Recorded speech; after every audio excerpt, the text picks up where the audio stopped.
everyone, and welcome back to another episode of OHKO, a Pokemon VGC podcast. We took a week off to celebrate Thanksgiving as well as come back from Brazil, but we are back. We're so sorry about that, but hopefully everybody got to spend some time with loved ones, or you got to save some money on Black Friday, or maybe you just enjoyed your Thursday, whatever floats your boat. My name is Sierra Dawn. I'm joined here by my co-host, Joe Brown. How have you been? Thanksgiving, all the good stuff. It was great. I was very thankful on Thanksgiving as well. Got to hang out with you and Joe Garte and the fam. It was really fun. Thanks for inviting me. We actually did have a great time watching some TV and eating dinner. I ate oh my god, what was the food that everyone told me to eat and I ate it? It was like with like an L. Saltado? Yeah, that was delicious. So shout outs to the Ugarte clan being a great host for Thanksgiving this year. But I'm feeling refreshed. I was a little sick over the weekend. It's starting to die down now.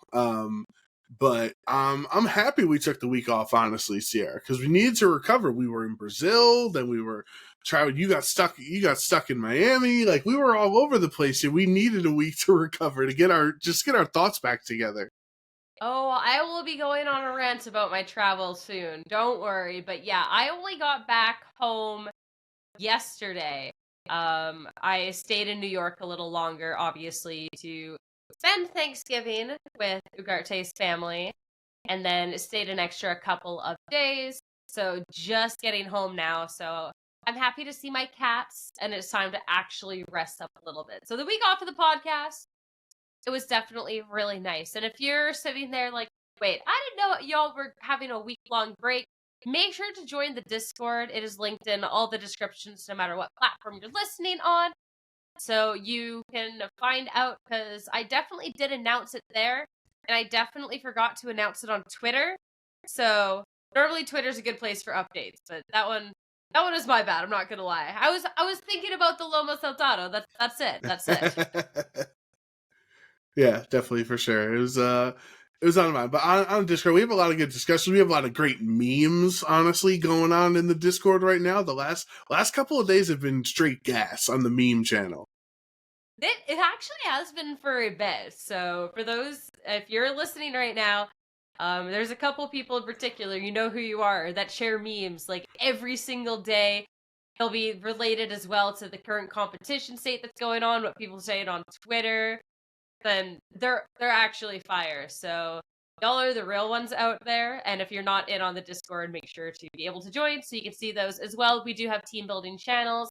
There is people that can try and help VGC. You can just trade or just chat, It's a great time. And something that's been happening in the Discord, which I thought was really, really cool, was people were sharing their Spotify Wraps.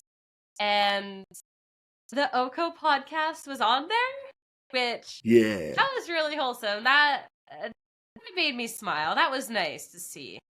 Yeah, for sure. We got some tweets tagging us as well. But then most of it was on Discord. People showing us we're in their top 5 like podcasts of the year, and it's pretty cool considering we did start over halfway through, right? And we only had 4 months to work with on the Spotify rack, because technically December doesn't count, right? So. It's pretty cool that we made it into a lot of people's top 5s, and there were some.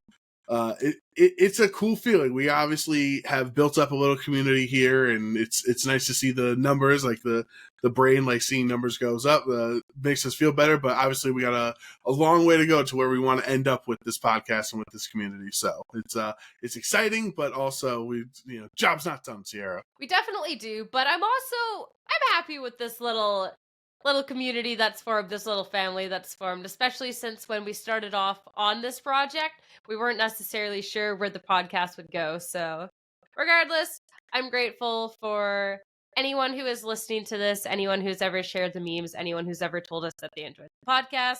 That's what I'm thankful most of for Thanksgiving. But of course, we are here to talk about the news that happened right before Thanksgiving, and that was the Latin American International Championships, the first international of the year. This is the first time for VGC that there has been an LAIC in a while, since there was a couple years off due to COVID, and then, VGC was on a little break while TCG and Pokemon Go got to go enjoy Brazil last year.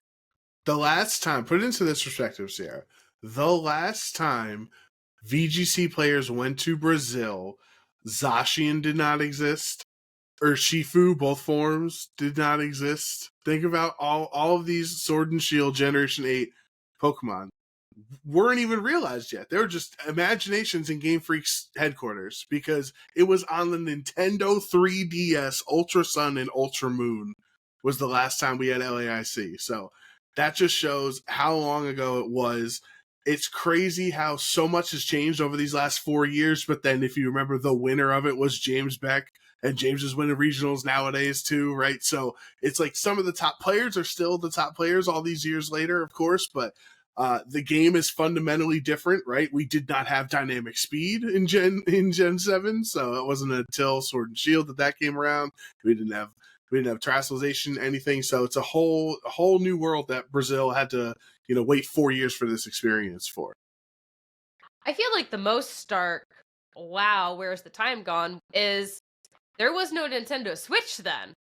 We're talking about, there is not this Pokemon. This is before these games. Switch existed. We had Let's Go Pikachu. At that time? No. In 2020, yeah, we had it. Did we? When did the Switch come out? The Switch came out 2017.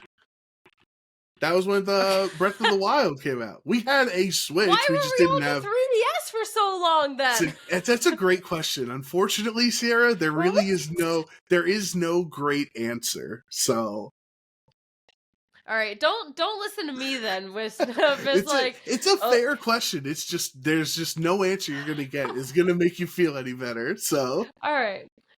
I'm glad to hear that. At least I feel a little less crazy because I'm like, I feel like the Switch has been out forever, and it has been now since it's been 2007. Okay, I feel a little bit better in that. Not with why we're on the 3DS, whatever. But yeah, it's been a while. So that was exciting. That VGC, we got to go back to Brazil. For me, this is my first time going to Brazil. I know for yourself as well. So this was an exciting trip because we got to go down and cast. It was pretty cool, actually. Because the other international trips we've done, right? We went to London and went to Japan and went to Australia, and like you're like, all right, I got to brace for impact. I got to sit. I'm going into completely different time zones. It's opposite ends of the world. When my family's waking up, I'm going to sleep. When I'm starting my day, they're going to bed. All this stuff.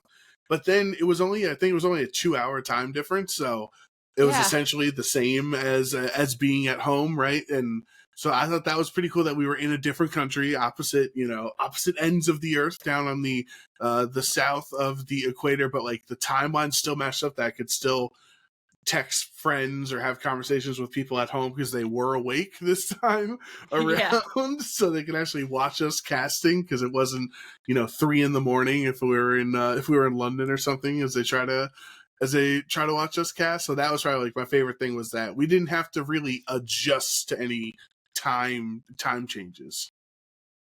It definitely was still like a decent travel to get down there, especially too since we're only 2 hours behind where we ended up going. It kind of seemed misleading how far we actually had to travel for that. So like my flight from New York into Sao Paulo, that was like 10-11 hours. Like that is still a very decently length flight. That was kind of misleading. And I had a huge day of travel too, since I was invited out to New York to preview the DLC. So I had to be up at like 4:30 a.m. to then fly to New York, do that during my layover, and then the travel. So it was something I was grateful for, but that was I spent like 24 hours straight just in some sort of transit area. Yeah, I was actually very surprised when I got onto the plane and you watch like the flight map, destination or whatever, and it's like, okay, we're getting into Brazil. And it's like, oh, okay, we're going really far into Brazil. It's like, oh, we're like more than halfway, and like you go all the way down to Sao Paulo. Like I just didn't know at the beginning before I looked it up, like how deep into Brazil Sao Paulo actually was. So that definitely added on to the flight timing. 100%. It was nice though, like you said, after everything was said and done, that there wasn't too much of a time difference to get adjusted to. What was rough, though, was a lot of the flights that were going to Brazil ended up leaving kind of like near the nighttime. Hmm. So if you don't sleep well on planes, which I had a horrendous sleep, well, all of a sudden you just stayed up all night, and we ended up we landed around the same time, like 9 a.m. It's like, I didn't get any sleep on the flight, that's for sure. No, I'm a terrible plane sleeper, just always have been, because I worry if I like, so what if I fall asleep and like fall into the person next to me like on their arm or something like that. I always get terrified of that, or if I'm snoring or something like that. So I maybe got like, I'd say 2 hours sleep, 3 hours of sleep at the absolute most. But James Beck was on my flight, and let me tell you, he was out like a light. Like he was only a couple rows away from me, and every time if I went up to go to the bathroom, like he just got a full like 9 hours of sleep. I don't know how he did it. He didn't even eat the dinner. Like he turned this thing off like no food, because he just wanted to sleep that much. He's a trooper. Was he in a window? So, like, my biggest thing is, He even was if in a I'm window seat. tired, Yeah, like, oh, okay, so he can kind of lean, because that was my thing, is I had an aisle seat. Technically I was in like Comfort Plus, where it was like the only 2 seats. yeah. So Joe Ugarte was in the window one, and I got to sit in the aisle one. But then it was really uncomfortable still, because I didn't really like, I could lean on him, but then if he's moving around, Mm-hmm. that's still just not great. So it was just, yeah, it wasn't fun. Jealous of Becker, like anyone who could sleep just the full 9 It was hours impressive, through a flight, honestly. 'cause I don't know how he yeah. slept that much, and he was like a baby. He just looked so comfortable. Man, I'm jealous. At least the travel down wasn't too bad for any of us. I think across the board, we all got there pretty smoothly. It was kind of cool once we got to the airport, because they had a shuttle for us. Yeah. So, like, we walked down, and there was a little sign that was like, Pokemon LAIC Championships, and someone wearing a full Pokemon shirt. That was like, oh, this is fancy, you That's know? us. Yeah. I'd never had that before. I'd never had somebody hold a sign up for me at the airport, so it felt like, oh, it's so official, oh, yes, I am with Pokemon, like, and there was a lot of us. I think by the time we got finished and everyone got into the shuttle to get over to the hotel, I think we like filled up like every single seat in the shuttle. So there was like 12 or 13 of us that landed relatively close to each other. Yeah, when I was in the group that landed first, so I had to wait around, but there was good enough food at the airport, so that kind of worked out. But one thing notable about the LASC trip was, once we arrived, we already knew this, but really quickly got reminded that it was in the middle of a heat wave that we all got to go down there. So it wasn't nearly as bad as the Japan heat. I don't think anything is going to top that for a while. But that was still pretty rough. I was pretty worried going into things, because for anyone who doesn't know, I do not handle the heat. I almost perished in Japan. So heat wave in Brazil was not great. No, I remember we were talking to the hair and makeup group over the weekend, and they were saying you chose like the absolute worst weekend to come, because if it was the weekend prior or the one after, it was back to normal weather. Normal, I guess it'd be spring for them, because it's our fall currently, spring weather. So they said like usually at this time of the year it'd be like 70 or 75 or something like that. But no, it was like 98 degrees outside, and inside as well, especially on the rehearsal day. But even during the recording days, we were fanning each other with just like papers, and I brought my fan that I bought in Japan also to use for additional fan usage, and it was needed. It was hot. Yeah, diving into the tournament itself, we'll talk about the backstage stuff first, especially with the heat, because that was definitely really quickly pinned out as a problem area. So how it was kind of structured in the back was really weird. It was a bunch of weird, like, white cubicle things that they had set up. So everything was really separate, which was really cool. And then we all had our own private space in comparison to something like OCIC last year, where the casters were literally sitting next to like the producers and stuff because we just had no backstage areas. So it was kind of nice, but those cubicles got really hot.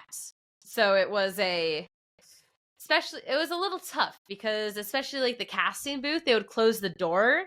Yep. So there's no distractions and stuff, but then there's no airflow going in during a heat wave in this little room with lights in it. So that was yeah. And there were things on the rehearsal day, like there was no air conditioning on the Wednesday when they were setting up, and then the Thursday of rehearsal day there was only like scarce air conditioning because the deal was like, do you want electricity or do you want air conditioning?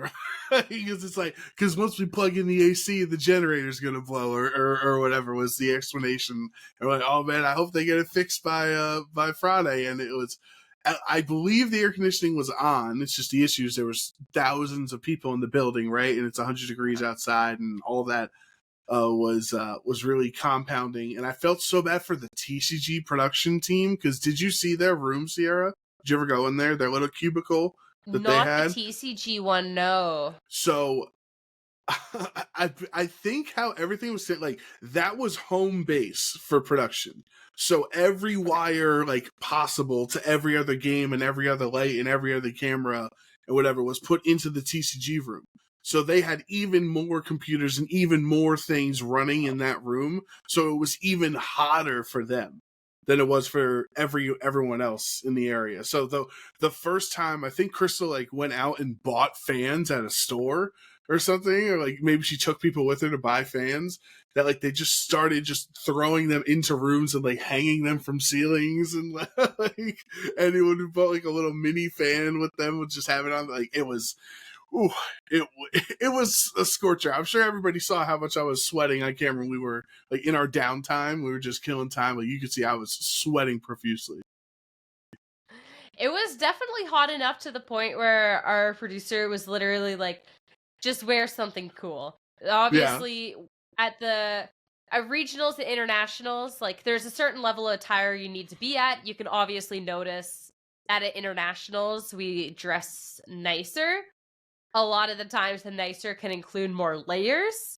And she was just like, just do what you guys got to do. So like we still looked like nice, and there was a mall nearby, so we definitely did go out, and like me, Lou, and Rose went out, and Gabby, to like do a little shopping and try and find like some cooler stuff. But for example, like the day 2, the Saturday, the gold top that I wore, like the sleeveless top, that was supposed to be the blazer over top. And I was just like, absolutely not. So like the top is nice enough by itself. You could think that it's part of a dress. This passes, and it'll be so much cooler to just not wear the blazer. So I only wore the blazer on stage, but there was definitely wardrobe modifications because of the heat. And thank goodness, because even already it's terrible. And I know that's always tough for the guys too, because the girls, we can just wear a dress. We can just wear no sleeves and it's all acceptable. But the guys, like, you guys can't wear shorts. Like, you guys can't be wearing the sleeveless tops, right? So much to Daz's dismay, we're not allowed to wear shorts behind the desk. But you know, Shay was a trooper. The TCG European caster, his first I see, he had a 3-piece pink suit that he wore, and he actually looked stunning. He looked wonderful. But you could tell those 3 pieces, they were getting to him. He was sweating. I respect the commitment though, because he's absolutely like, I need to do this, but stronger man than me, that's for sure. Yeah, shout outs just in general to Shay and Amy, because they got thrown into the ringer with this event. Like started off like hosting, like being on stage with you. Like you have a lot of experience doing that, but Shay just had to go right into it. And then Amy was doing interviews in the VG, finals and stuff. So they were really, thrown into it. I give them a lot of credit for their first IC. I think they crushed it. Oh, 100%. Though they didn't have to speak any Portuguese in their opening script. You're talking about how I've been on the stage before, and I have, but they decided to put a little Portuguese in mine, and I'm so frustrated about this because I could not win no matter what I did. So, first off, I talk a little funny. I'm Canadian, and beyond that, I have speech issues. We determined that the random letter that I most likely will drop when I'm talking, no matter what point, is a P at the beginning of words. Still don't know why.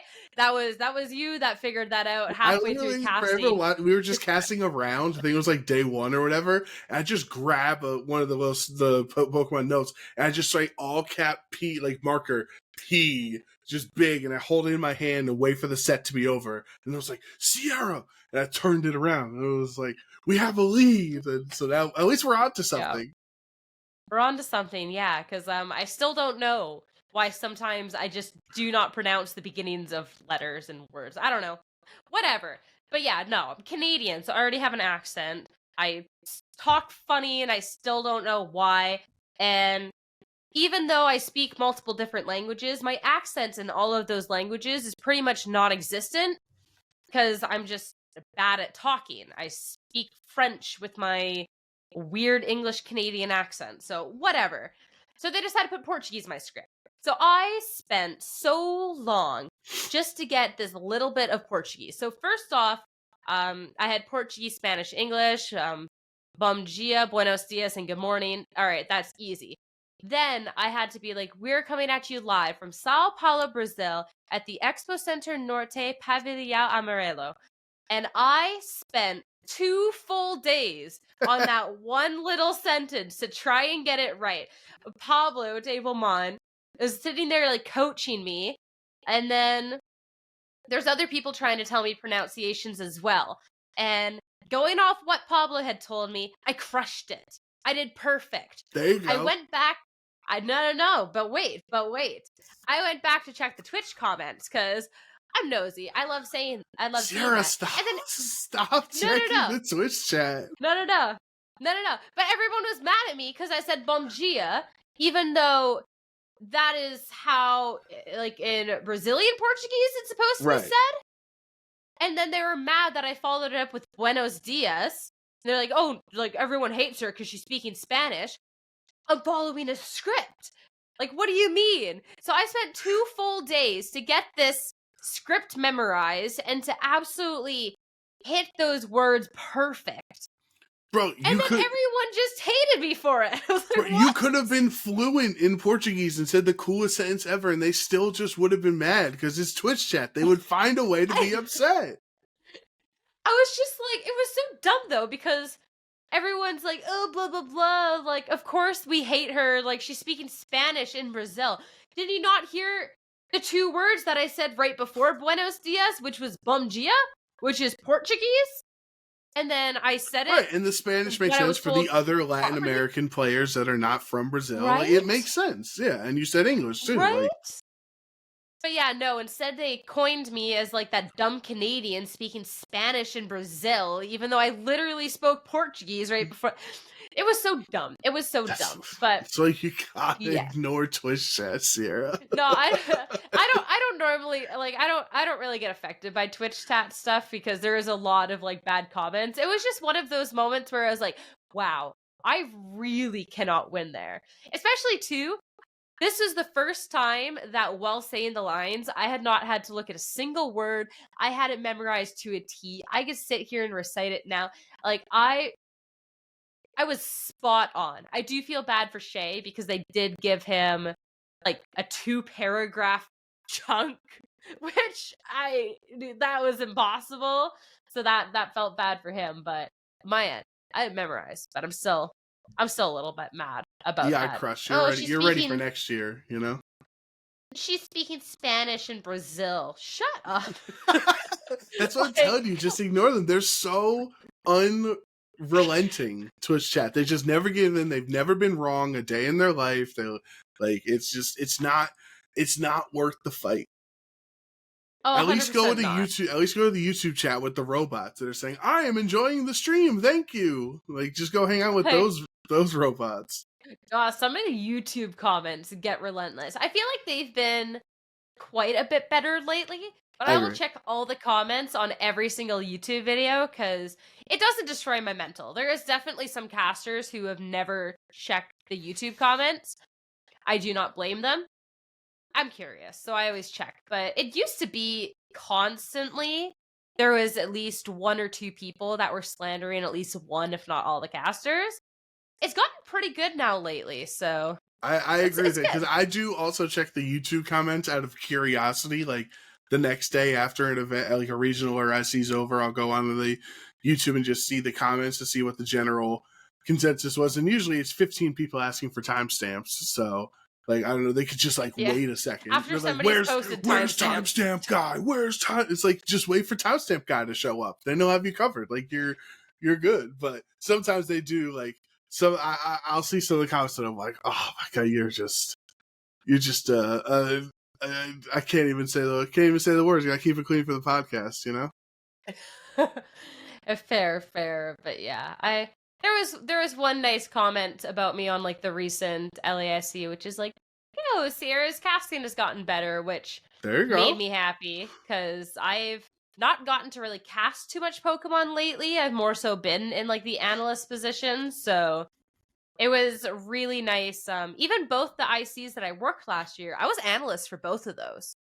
I haven't casted an IC since NAIC 2022 with you before we casted Worlds, so it was kind of like, let's go, like, get better. So that was nice. Yeah, so I stick to the YouTube comments over Twitch. That's just the moral of the story for everybody. It's true. I just get nosy.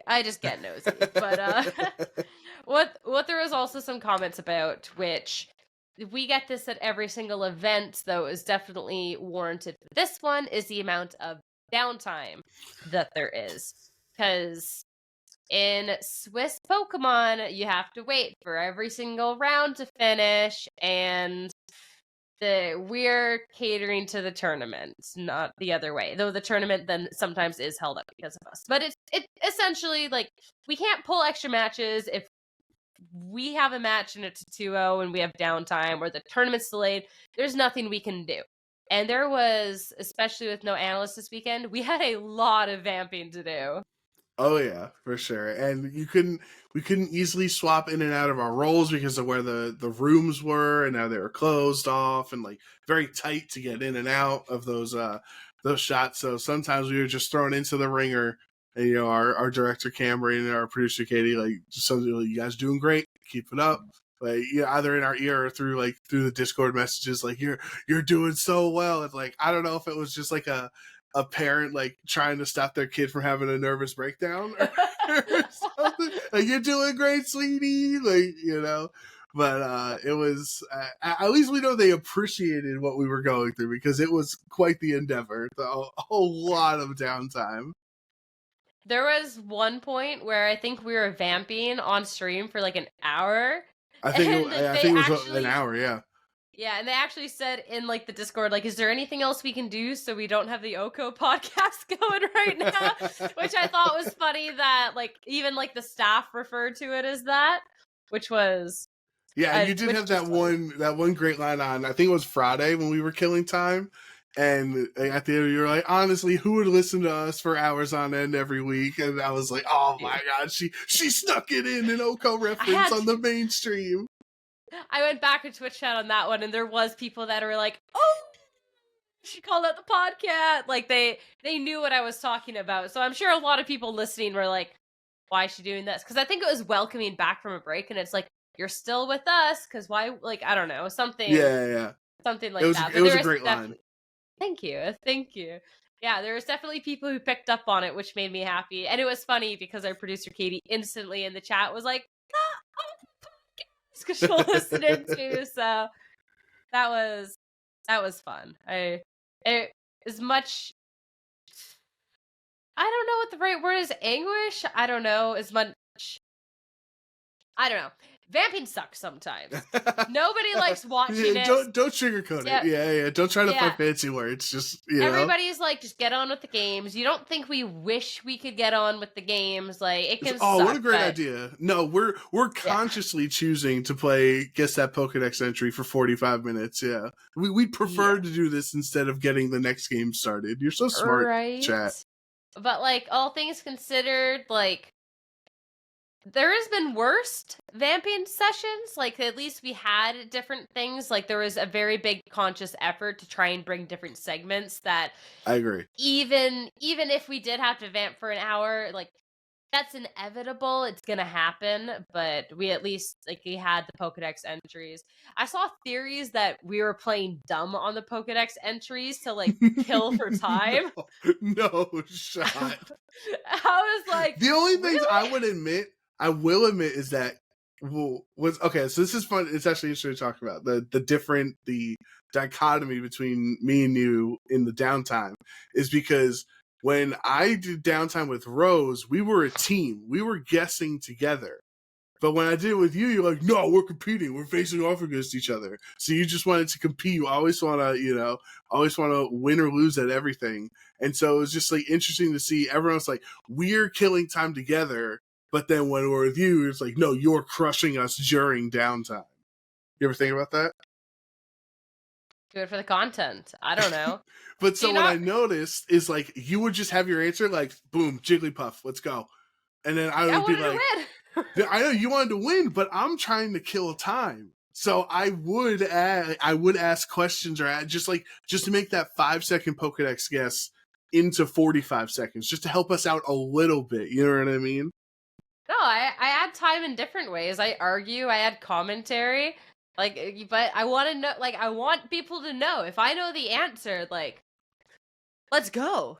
Let's go. It was really helpful, like just having the visual help and just having the systems there of like, there's a difference between go talk for 25 minutes and go play Who's That Pokedex for 25 minutes. You know what I mean? Like, it's hard to explain to people just watching, but it's like psychologically it is a massive difference because in the just go talk is like I'm on an island without, or I'm on whatever on in the ocean without a life vest, whatever. Like I just have to sit here. I have nothing to go off of, blah blah blah.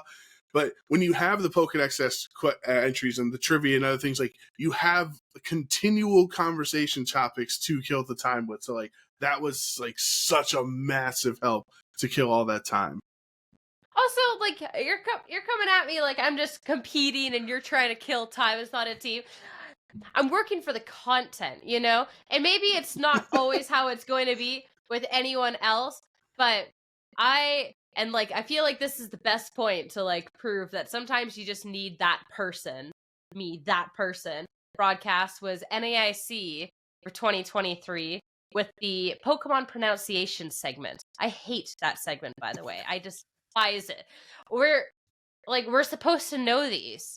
So, like, they should come on the screen, and we should all be like, this is the name. It's Pikachu, right? Right. And I was running the segment with Rose and somebody else. Somebody else doesn't really matter in the equation, because the simple part is we should know the pronunciation. Rose definitely knows the pronunciations. So it is a segment that, realistically, then, she can't even participate, right? Because she whatever answer she gives is the correct answer. Yeah. So then it's supposed to be a segment that's built around wasting time. She knows every single one, 100% for sure. And it was going to be the worst segment. So I just sat there the entire time arguing every single pronunciation and looked so dumb because what can we do? Rose, what's this pronunciation? All right, this is it. All right, that's it. Go on to the next one. No. So I'd be like, I don't know, Rose. I really think that it could be Pikachu, you know? I don't really know. And it was so stupid. It was so dumb. It was so dumb. That's essentially what I was doing with you when you had your snap answers on the Pokedex. Is I was trying to like, hold on, do we know if the singing Pokemon is actually Jigglypuff? Let's think about it. Like, you know, trying to spread it out. I just figured with the Pokedex ones, we got like 1,000 Pokemon. They will surely show one that is gonna take forever to get. But I also don't want to sit there for like, I don't know.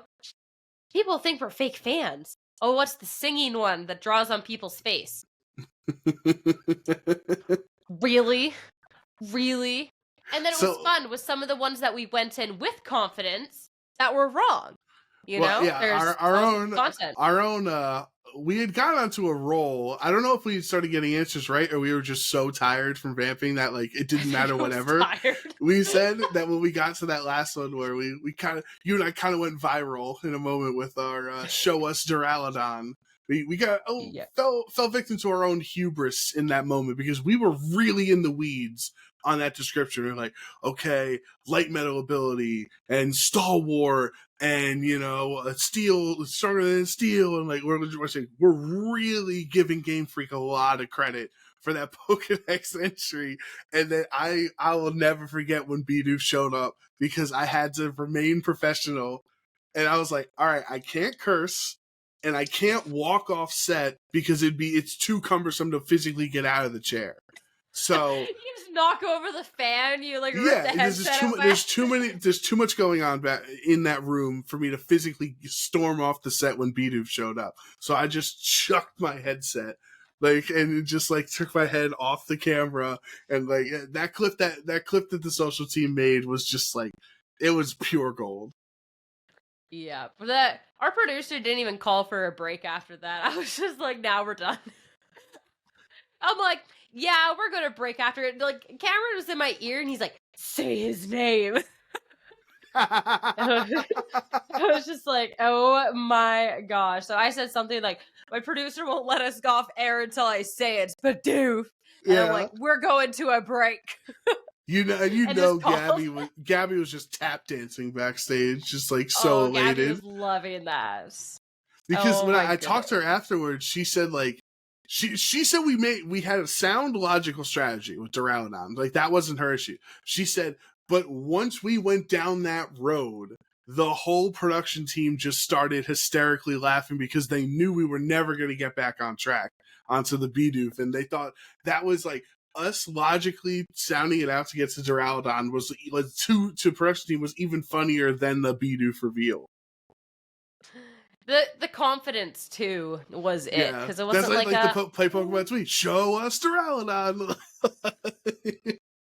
We got a couple tweets on the play Pokemon. We got the Quaxley one as well. Because specifically what they wanted was we were just supposed to have all of the starters, and then I guess the camera person setting them up didn't put Quaxley in the frame, even though we were like 20 seconds late going live so he could frame them up. He did, but he didn't have Quaxley standing up. He couldn't get Quaxley to sit on the desk where the other two were sitting correctly. So he just placed it and it just kept falling. It just kept falling every time. So he eventually just got out of camera and just like Quaxley sit sideways as the other two were sitting up. So like I like picked it up and moved it over like as we were in shot also because they're like, can we get a shot of the 3 starters with you guys coming back from a break for social? Okay, sure. But I was like, well, clearly they don't want a dead Quaxley in this shot, so I had to pick him up and move him over. KO'd Quaxley, thank you very much. Yeah, that was because all that was supposed to be was like we're back and we got the starters, and then it ended up being so much more because this Quaxley kept falling over, and it's like, no, don't forget Quaxley. And then he kept falling over, so I went and grabbed him, and we tried to fix him, and then they're like, yo, we hit some gold, don't forget Quaxley. Right.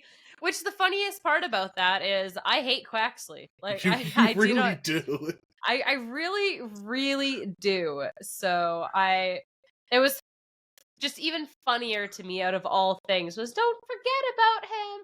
And I wanted to make a comment like, oh, you should forget about Quaxley or something so much. And I'm like, nope, Sierra, don't do it. Be wholesome, be good. Yeah, that wouldn't have been as good in the social clip. Yep. Don't unleash that part yet. That's what you can do when you're boiling hot after an hour of vamping. You can't become unhinged yet. Oh my god. But... For anybody watching at home, like it's so hard to describe what's going on in those states because we're not the only hot people. Like it's everybody is on fire backstage in the green room, in every room, just walking around. It's like, so it's not even like we can feel like, oh, this bad thing is happening to us, feel bad for us, right? Like this is we're all in the trenches together right now. Like we are all dying and we all have to make it through round 9. Yeah. And like there would be like issues you could be frustrated with, but it's like everyone's going on the issues at the same time. So like without getting too much into it, like on Championship Sunday, I had to do the seniors winner interview for TCG, then the masters walkout for TCG in the pre-interview, and then the juniors walkout for VGC. And then there ended up being like an audio issue and like something wasn't right, but there's so many people at which point everything's on fire for that you can't even be frustrated because everyone's dealing with the same issues. Everyone's dealing with the heat. It's a little frustrating when I'm the one that's on camera currently live. That's I'm dealing with it. But like, it really is like no matter what's going on, like we might be the ones that are in front of the camera, but honestly, everyone's going through like the same thing more or less. So we really are all out there together. I heard there were moments in the I don't want to say which of the productions where shirts had come off. It's what I had heard. Rumor has it. What? Some of the dudes in production is like, just give me 2 minutes, and they just like just stood in front of the fan. Rumor has it. That's so funny. I did not hear about that one, actually. Not surprised considering the heat, but oh my goodness. At least we had a nice little green room in the back. It was warm there, but we had like couches to lounge on. We had a fridge with like cold waters and stuff, so that was kind of nice. And like for the makeup artist for yourself, like or like anyone, they had like the little pads and powder to like make sure that you weren't like shiny and stuff. So they tried within their limits. They tried.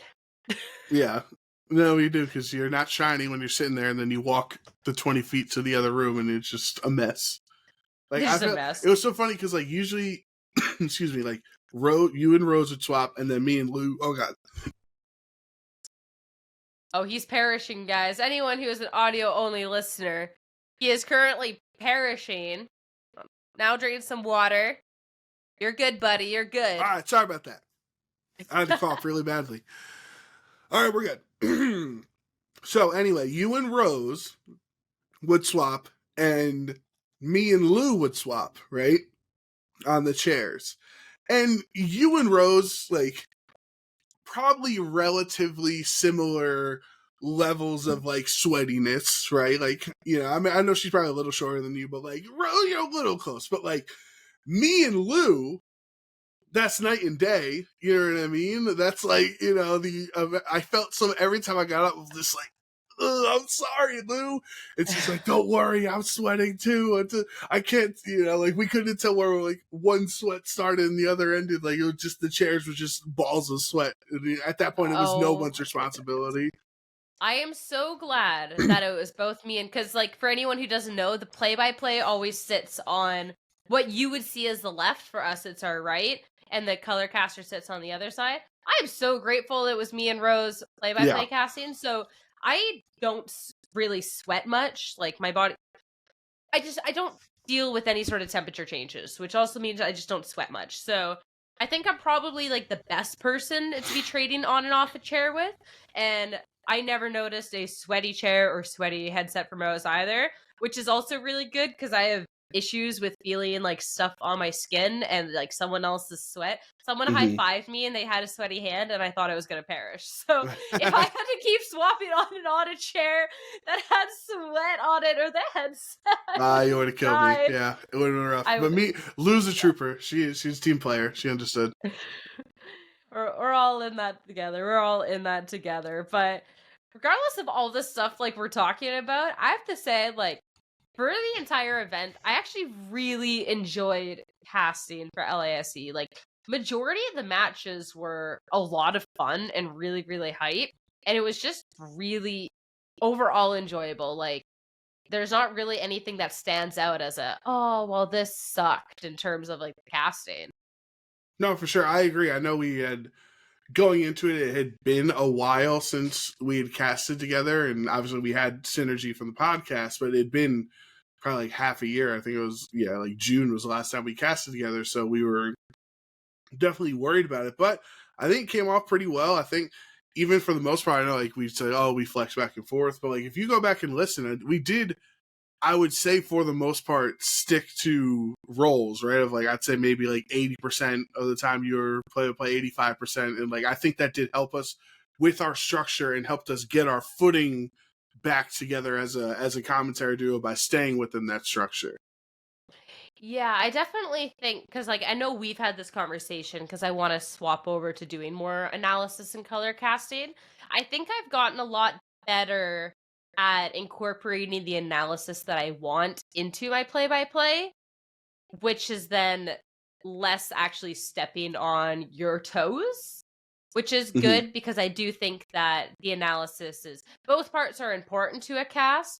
I do think if you're having someone who's a little bit more on the analytical end of things, like it can make for an interesting dynamic. So that's been something I've been working on. So I'm glad that it didn't seem like I was stepping on your toes too much about that, because I know definitely like it can be a little tough sometimes. No, I thought we had a good balance. Like it was, Yeah. it's not just like one person talks, then pause on the other, then pause on the other. Like we had a good flow.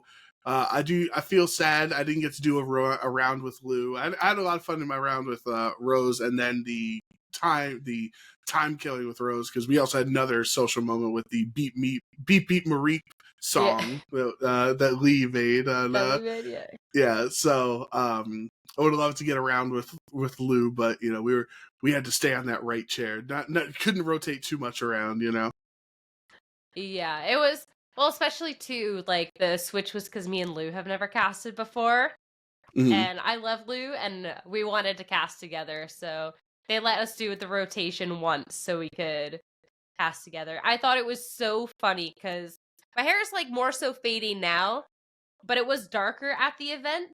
I'm a little bit taller than Lou, but when we're sitting in the chairs, you can't really tell. And with my hair being darker and being the same height, we don't really look alike. But in the comparison to like me and Rose, or me and you, or you and Rose, me Right. and Lou look very, very similar sitting in the chairs. So I thought it was so funny. And I got this picture too where we're just looking at each other, like me and Lou. And we look like we're in love. We just have like these big smiles on our face. I thought it was the funniest thing, and it ended up being a lot of fun casting with her. I figured it would be, but I'm glad that we got to have the rotation, so I could cast with her. We had a quick 2-0 match, which is the only sad part about it all, but we got to cast the caster battle that you and Rose faced off in, where you brought the OHKO let's get into it, team. Sierra. Let's get into it. Go ahead. I mean, you're the one who played it. You're the one that got the 2-0 victory with the Pheasantipity OHKO team on stream, so... What can I say? It'd be like that sometimes, Sometimes you just roll. You just have the right meta call for an event, and nobody was prepared. And I did let Rosemary know, because a lot of people don't know. Like, we don't have time to get to write each other team sheets out and like give it to whatever. So like it's essentially closed team sheet for the most part. But I did tell her the strategy beforehand. I was like, hey, like obviously I can't tell you everything. Like some of the stuff makes sense, You see a Heatran, or you see a Okerpon, it's like whatever. Oh god, I got a cough again. Hold on. Oh no, he's gonna cough again. Okay, cool. I hit the mic every time. I don't want to cough in people's ears. So so I was like, by the way, Rose, just so you know, it's Choice Scarf Pheasantipity with Toxic Chain, Icy Wind Toxic Chain, or Dazzling Gleam, and then it's Choice Specs Hex Fluttermane. She's like, okay, got it. So she at least knew what the core was about it. Like she didn't know if it was like Terra Fairy Heatran or things, but like those are common meta calls right now. Like besides our Pheasantipity, the team was relatively standard, right? So it's not like we really threw any curveballs in her direction besides Pheasantipity. You told her too much. It was closed team sheet at that point. Why didn't you just go for it? Could have memed even closer to the sun. Yeah, I could have been playing classic VGC, No, tragic. But no. You know what kills me? Okay, so first of all, we have many things to talk about here. First things first. Toxic Chain, 30% chance to badly poison. Biggest lie in human history, because I don't like. Some people are like, oh, you should be happy that you hit all 10 of your Icy Winds, but at the same time, only one Icy Wind got a poison. So that was 1 out of 10, and they're like, oh, but you hit all of them. It's like, it's 95 accuracy, bro. Like I should expect to hit the icy win. But to only have one toxic chain activate in 10 attempts, that was brutal. Yeah, right? That was... I don't know. I understand why you didn't bring the Fluttermane in the second game if you're not actually hitting any of the poisons, right? Like, yeah. It's tragic. Plus, she had all the fire types, and then Terra Fire Heatran, or Rillaboom now as well. So it's another fire type. If I lock into Moonblast, like, just didn't really think it made too much sense. I did get lucky. I'm not gonna lie. I'm not gonna be. Oh, I would have won no matter what. Like in game 2, she did Terrastalize her Rillaboom and then hit back to fix something, and then finish the turn without Terrastalizing again. So my Magma Storm one shot the Rillaboom, where if he was a fire type, obviously it would have resisted. So the excuse me, the outcome of game 2, who knows how that would have went. But I was pretty confident going into a game 3 that I had the matchup. The same skill issue, honestly. The Ugarte at, was it Sacramento? I forget. Toronto? I don't know. Literally same thing. Went back to click something, locked in the wrong move going on forward. Gotta double check that. Anyone who's sitting there, any Showdown Warriors, if you go back on the screen, recheck what you're clicking, it'll lose you the match. Just saying. That point, you just take your 2-0. It was actually nerve-wracking, one, because I said that my Switch has connection issues, and this goes back to NAIC last season with the Moon Room caster battle, and I was like, it's not working, it's not connected, and we'll work on it, and then, of course, we never got around to it.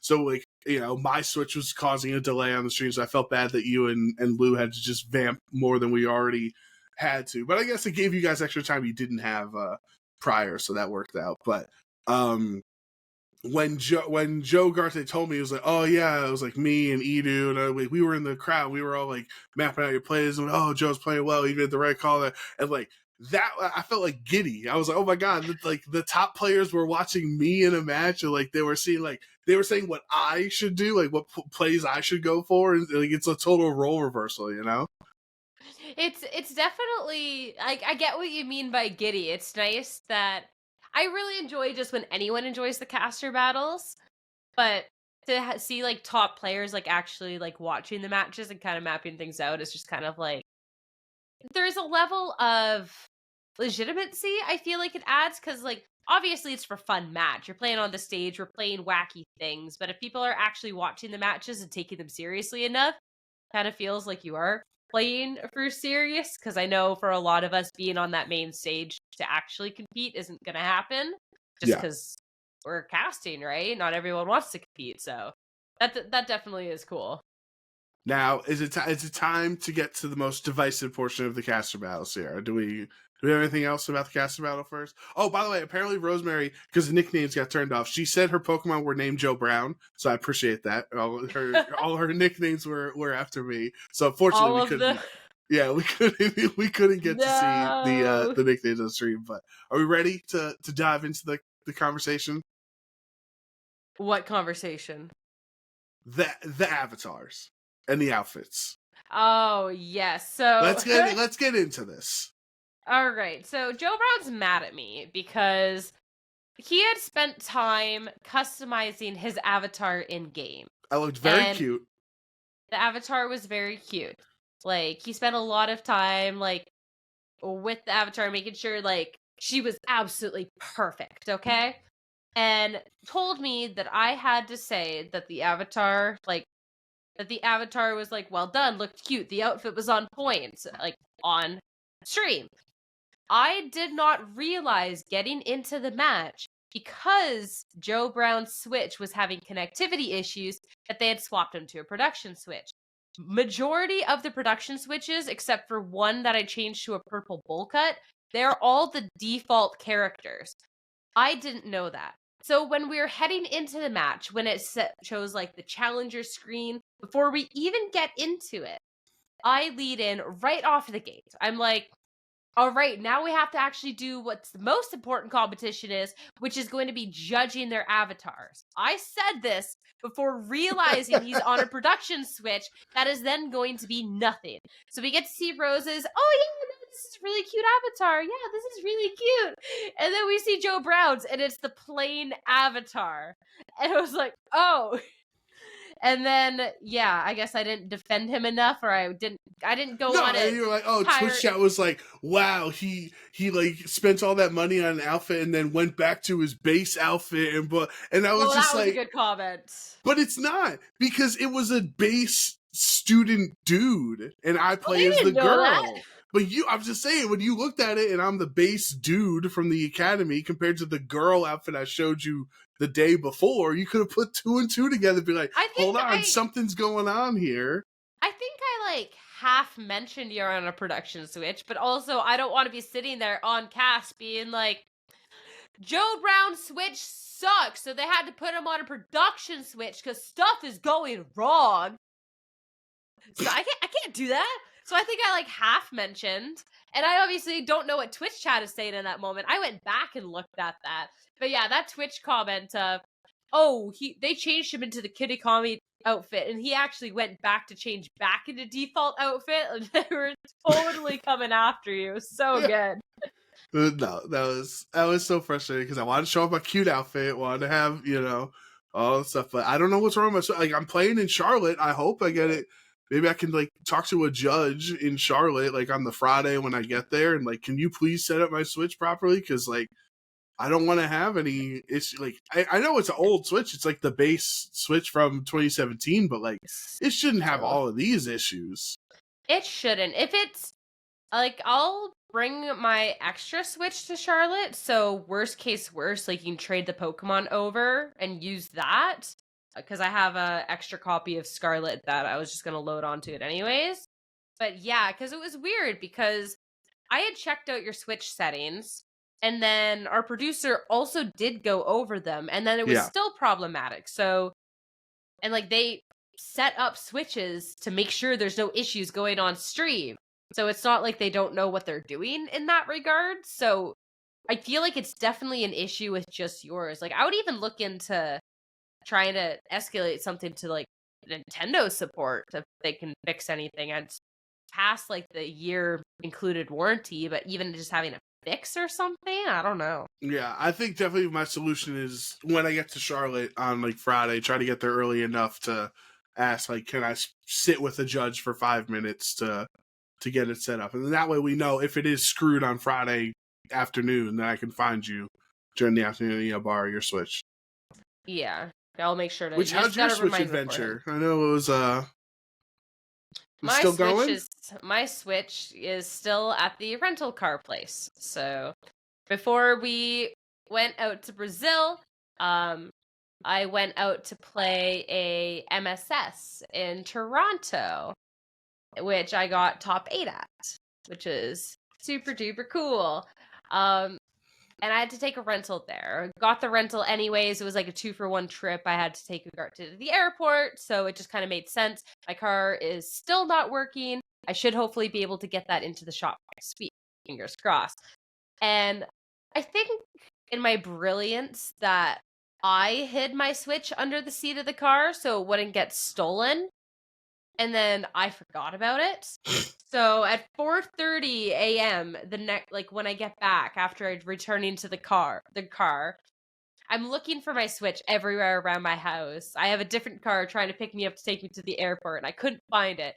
Sure enough, yep, it is in the rental car. It has been there for like 2 weeks now, and I miss my Nintendo Switch dearly. I just want her back. I want her back.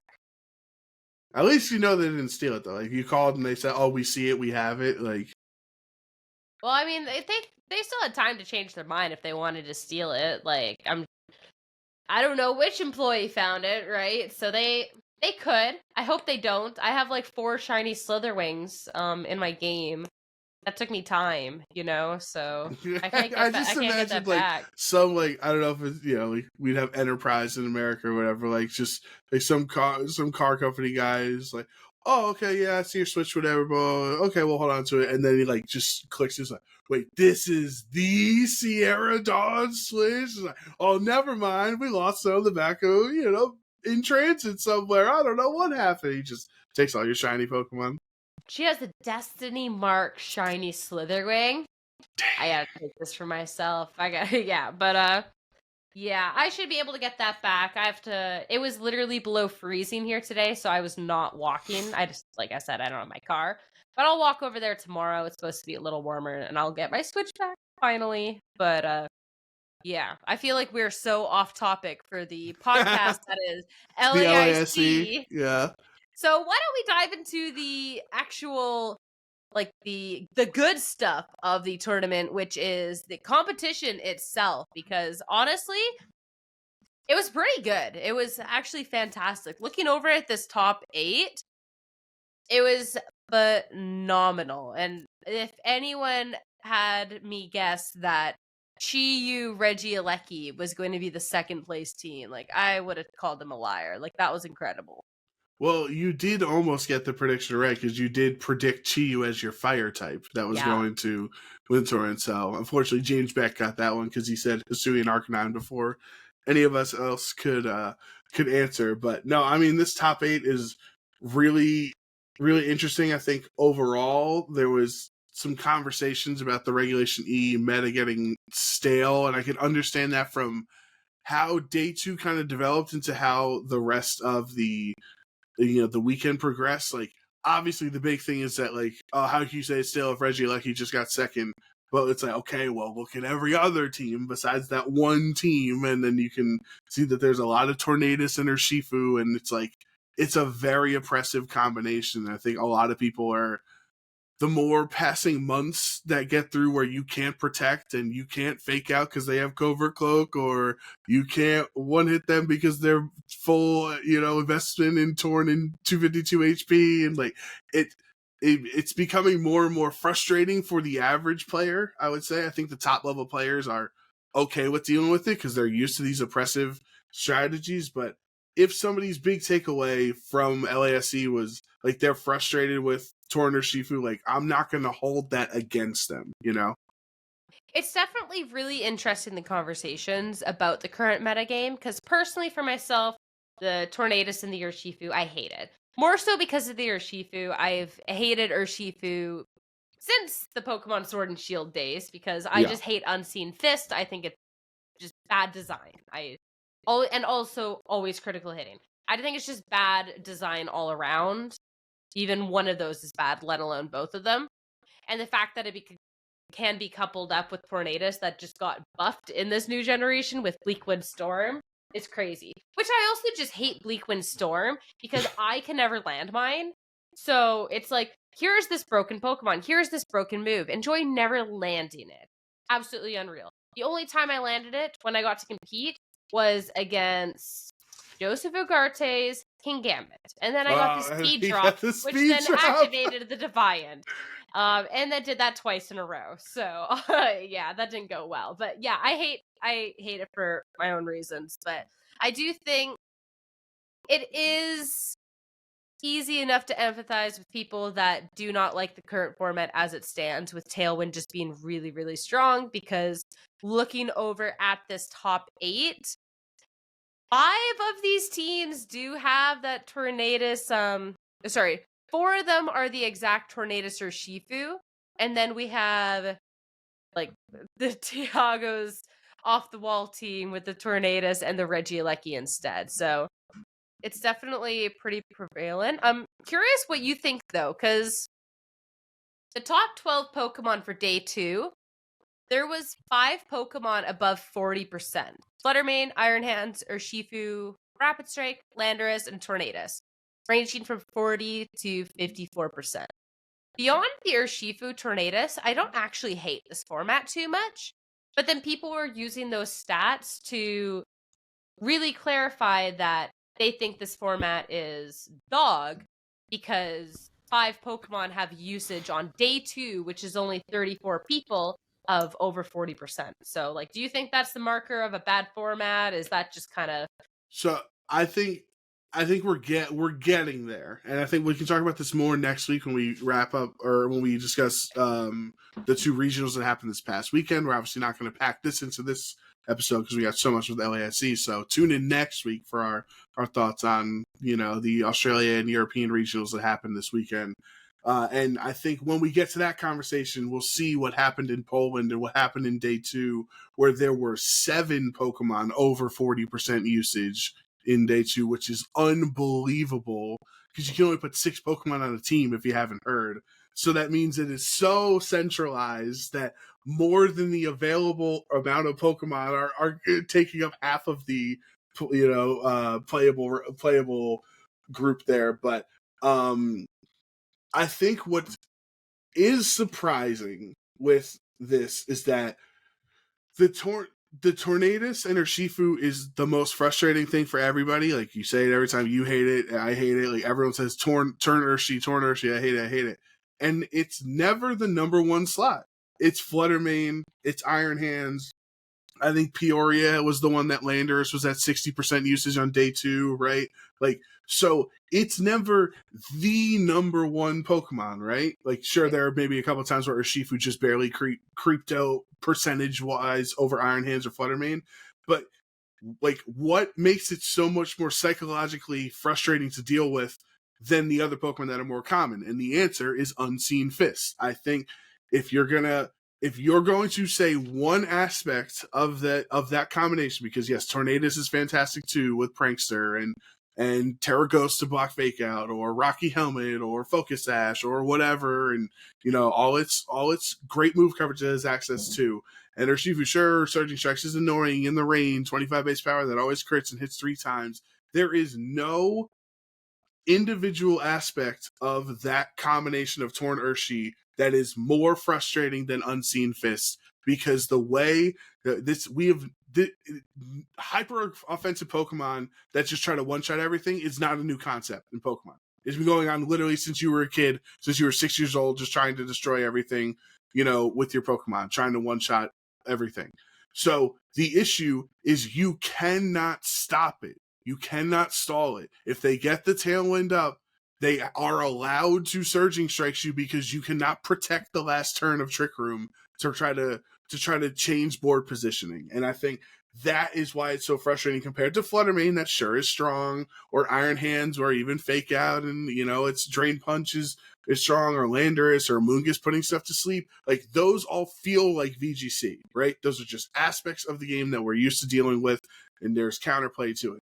But there is no feeling that equates to Unseen Fists in any aspect of VGC. All right. How about this as a fix? Like, I know the easy fix that people talk about Urshifu is make it so it doesn't always crit, take away Unseen Fist. What if you can't change those, but the fix is that it can no longer learn Detect or Protect? Every Pokemon has the capability of protecting. How about make it so if it can always hit through Protect, that it can't protect? I think that's probably fair. I think it doesn't change too much. It just incentivizes Choice Scarf even more than it currently is, right? Instead of the Mystic Water, because it's like, well, if I can't protect anyway, I might as well go for what was that, Guerrilla Tactics? What's his face? Darmanitan. Remember the Ice type one in Sword and Shield? That like its ability was a choice band essentially. So like on the Galarian Darmanitan, the Ice type one, like you just ran a choice band on your choice band ability because you knew it's like you can only click one attack anyway. So I think it probably just promotes more strats like that. See, I'm just saying you can no longer protect through a Fake Out turn. So if you miss position and a lot of teams are running double Fake Out, they could just Fake Out and bop your Urshifu. Any sort of priority, you can't protect past a Grassy Glide as your other Pokemon takes care of it. Like, I don't know. That could be... I think it'd be interesting. I'm just saying, I think it just promotes Choice Scarf even more. Which I'm not saying is good or bad. I think it would change that strategy. The thing that, I don't know, the thing that they should just change is, I think Unseen Fist is way more broken than Surging Strikes critting. I think the Surging Strikes critting is truly not that big of a deal in the grand scheme of things compared to the other busted moves and combinations of the things we've had in Pokemon's history. We should just get rid of Urshifu, honestly. I'd also just be down with that. I hate Urshifu. I saw a tweet today that was like, why was nobody complaining about Urshifu in Gen 8? And it's like, how did you counter Urshifu? And the answer is just Dynamax. It's like, I had 200% of my HP. that you had to break through, plus the, all the other strong Pokemon that were in the format.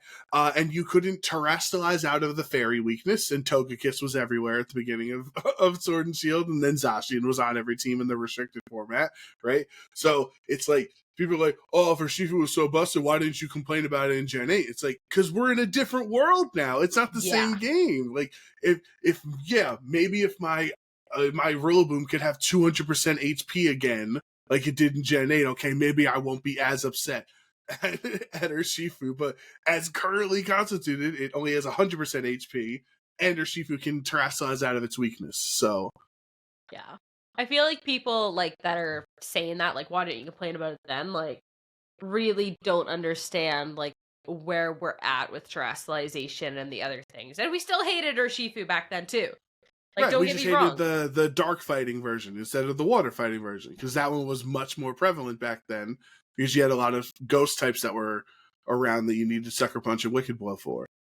Yeah, we've just always hated it, but people like to ignore that part. But I like Kung Fu. I could live with Kung Fu. Nah, I hate them all. But wow. Hey, we'll take a top opportunity here to talk a little bit more about our top cut teams. Do we want to talk about the top cut teams just straight as they are, or do we want to talk about the top cut teams in the sense of we go back through our OHKO predictions and then kind of compare the top 8 results with that? I guess we can, just kind of quickly go over, say, oh, what do we think was going to happen, and then blah, blah, blah. But I will say one question we did not have, which was just, I thought, an interesting note. I was looking the other day that there are 3 Ogerpons in top 8, which was not one of our prediction questions. 2 Wellspring and 1 Hearthflame. So, I don't know, just thought that was neat that that's Pokemon that I feel like could have had at the beginning of Regulation E, might have been on 7 or 8, 6 or 7 top 8 teams. Now it's only 2 or 3. It's curious. I'm curious if, like, looking at San Antonio as people test, I don't know. I feel like the Hearthflame Ogerpon, it might be a little slept on. I don't know. I agree. It's very interesting, kind of like the ebbs and flows of Pokemon. But we'll go through the predictions then, and then we can just dive into anything else that we didn't cover in the predictions. So the very first OHKO prediction we had was Dondozo's in day 2, which was 1. Ooh. I guessed 7. You guessed 2. That's tough to come back from. Yeah. You know what? 7 was very optimistic, because you have to think, day 2s at ICs are usually on like 40 players. And this time was 34 players, right? So that's a high percentage of the field that was Dondozo's. And what's funny is all we had was Alex Gomez, who, it's like kind of funny how he changed his NASC team. What was he changed Dragonite into Salamence, or no, sorry, Dragapult into Salamence, right? But he kept like the same strategy. Dondozo Tatsugiri. It was Dondozo, Yon Dondozo, that he then put a different dragon type with, which was just really, really funny to see. We got to see this team on stream as well. And like the Yon is just, it was so annoying. Yeah, for sure. Obviously, great job by Alex, and like, I like that he has this strategy that he's used to and he is comfortable with since he won in IC with it. So he just adapted it from Regulation C to a Regulation E strategy. But you were very optimistic on the Dozo, Sierra. I just felt like I wanted to make some big moves. I felt like I wanted to make some guesses. But next question was Fire type on winning team, which Kazooie and Arcanine got the spot. Nobody's surprised at this point. So that was Beck that got that right. There was a world where I could have gotten it right, because Tiago did have Chi-Yu on the second place team. Yeah, you were actually almost accidentally correct, because I think you went 4th in that selection process of Fire type. So like Arcanine and Heatran and Ogerpon or whatever were already taken. So like you're all right. She used a Fire type. I guess I'll lock that one in. You almost accidentally got there, but what can we say about Arcanine at this point? Right? It's like it provides Intimidate, but then it's an actual powerful Rock Slide where like you when's the last time you saw Landers click a rock slide? You know what I mean? Yeah, It's honestly, only not click stomping often. tantrum or Terrablast now, or maybe U-turn, I guess. But No, it's so funny with Hisui and Arcanine too, like how much it was slept on at the beginning. And its typing is so bad defensively, but the fact with Terastallization you can get out of that typing, but then still keep your stab boosts for stuff like Rock Slide and Flare Blitz is just incredible. So really not surprised at this point that dog hasn't lost his bark. It's a good Pokemon, that is for sure. yeah, 100%. I was taking all sorts of L's on these predictions, actually. How many Tailwind in top 8? Which was 5, because the Roaring Moon, sometimes they do have Tailwind. This one did not. So it was 5 Tailwind in top 8. I guessed 2. Wow. You had guessed 5, and you got it correct. Feels good. Feels good. I I don't know. I just felt comfortable that more than half made a lot of sense. And 2, like, for it to have been 2 Tailwind, that would mean you'd have a lot of Trick Room and, like, maybe even a Dondozo would have had to have gone in. Like, you would have had to have a lot of things go in your favor for that one. I honestly thought that maybe there would have been a better answer to Tailwind other than, well, I'll just bring my own Tailwind as well. Mm-hmm. So that's kind of...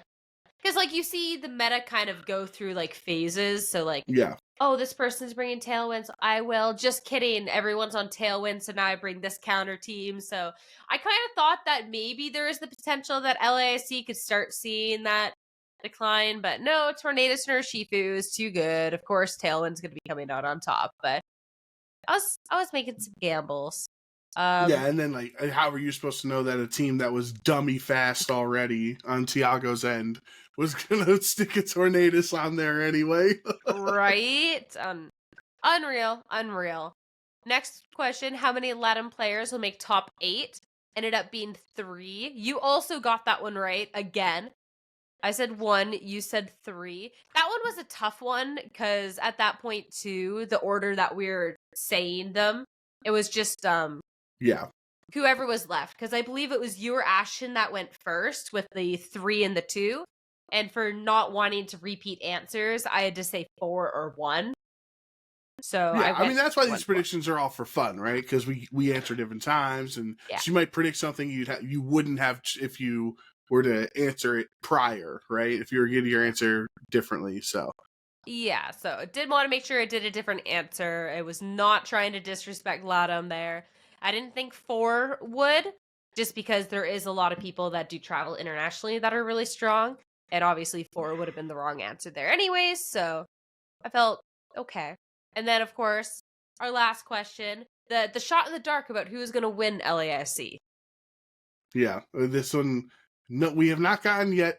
We have not gotten correct yet on camera as if for any of our predictions, but the closest one was Ashton by choosing Riley, and Riley finished in top 4. So you don't get credit for that. We'll give him a shout out to Ashton for being close, but he said Riley, James said Gabriella Gotti, Sierra said Chuppa, and I said Paul Ruiz. I know at least Paul Ruiz made day 2, so I was happy about that. I was at least in the running, but nobody technically gets credit for that until somebody like hits it big and guesses the winner.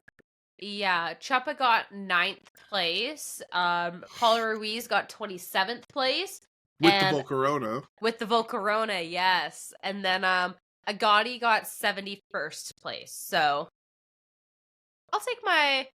I don't get credit for it, but hey, like, I feel like this was a good set of guesses, all things considered. No, for sure. I think we were pretty on to the meta, and I think that it probably does show that the format has been somewhat solved. It did help that we had 2 of the best players in the world in our conversation with us as we were formulating these opinions, right? With Ashton and James, that made us look smart. But overall, I do think that Regulation E is kind of set where it is. However, I think this is where we pivot over to the Tiago conversation and the team that he brought, because I want to get your thoughts on this, because if we say, oh, everyone's using the same 6 Pokemon, which like statistically is kind of accurate, Tiago used common Pokemon but then also threw complete wrenches into the system. So like, what do you think about his Regieleki team that like it feels like came out of nowhere? People, he's putting it on ladder, blah, blah, blah. It's like, all right, whatever, shut up. Like until it's brought to an event, I think it counts as out of nowhere.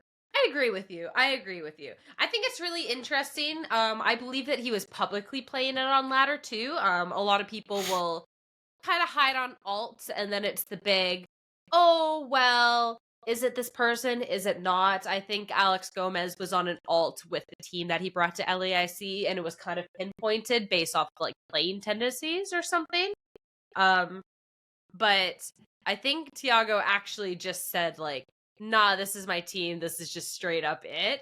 And then still was catching people off guard. Like, seeing how his matches were playing out, this Regieleki with magnets, the amount of damage those electro webs was doing was absolutely incredible. So essentially, when you go up against a not Tailwind team, you can just electro web and be fine. If that's next to a Chi Yu, that is the worst double up ever. Like, I'm remembering like Icy Wind Fluttermane, and this is just that on crack. Like, it's incredible. Or if you're up against a Tailwind team, so, oh no, my Regieleki might get outsped if they set up Tailwind. Then you have your own Tailwind to set up on your Tornadus, even though you already have the fastest Pokemon. And then you have Indeedee with Psychic Seed, like, not Psychic Seed, Psychic Surge, to be setting up Psychic Terrain, so no priority can actually hit your Pokemon. So it's actually just a speed war. Like, this team was very well designed in what it needed to do. And seeing that people just didn't have answers to it was incredible, frankly. I thought it was so interesting. Yeah, I mean, Tiago was just straight dominant on stream in top 8 and top 4. Just like 2-0s. His opponents seemed like they just really had no chance whatsoever. And like, this is the type of strategy where like I kind of want to get on my soapbox, Sierra, and be like, when people like confront like the casuals and say who want to see different Pokemon use or different strategies, and like, oh, you're trying to win, blah blah blah blah. Like, this, when we say like we say like, oh, don't just use with the, like, remember we had a conversation a couple episodes ago on the podcast and like, do you show up with I think we called it like Tinglu balance at the time, even like just because it's good, but if there's 300 other people playing that balance team, is it really worth it for you to play, right? Yeah. Where you could have an off meta Pokemon and you're the best player at Sandy Shocks, you're the best Sandy Shocks player in the entire pool, right?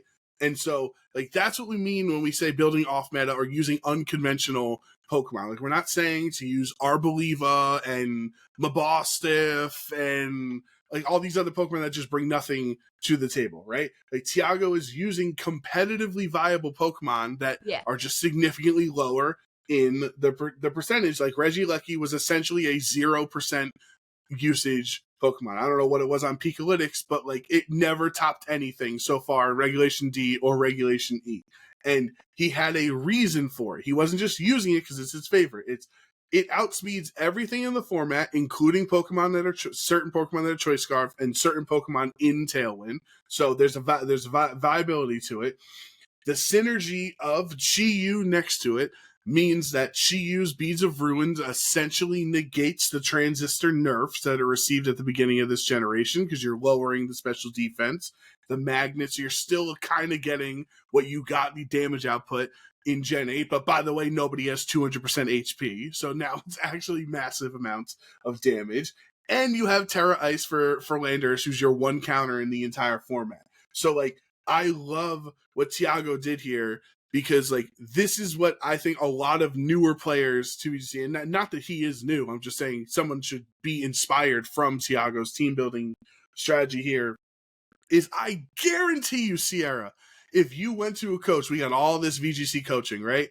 And you bring this team, I guarantee it's like, okay, we'll just do this, choose this, change this. Put this mon's better. It's like, why would you want Ndidi when you can have a Mungus, or why would you want this when you can have this, right? Like, this was clearly a thing that Tiago and his friends built and synergized and understood the importance of, because other people would have just tinkered with it. Like, you would not have gone to a coach and paid $40 an hour to say, I want Ndidi female on this team without Armarouge or without Torkoal or without Hatterene or without, you know what I mean, any of those Pokemon. Like, the conventional wisdom would have been, no, play it safe. Take Ndidi off and put a Mungus there. But it was great because his whole team was so fast with Tailwind, Regieleki, Icy Wind, Fluttermane, and the Chi-Yu, that the only way to beat it was priority. So he found the perfect counter to it in Ndidi, and we saw multiple times on stream swapping Ndidi in right at the perfect time to stop extreme speeds and fake outs and all these other priority attacks. So it's like, this is quintessential VGC team building, and I hope that more people get inspired by actually looking at how Tiago put this team together. So I end my soapbox. I step off.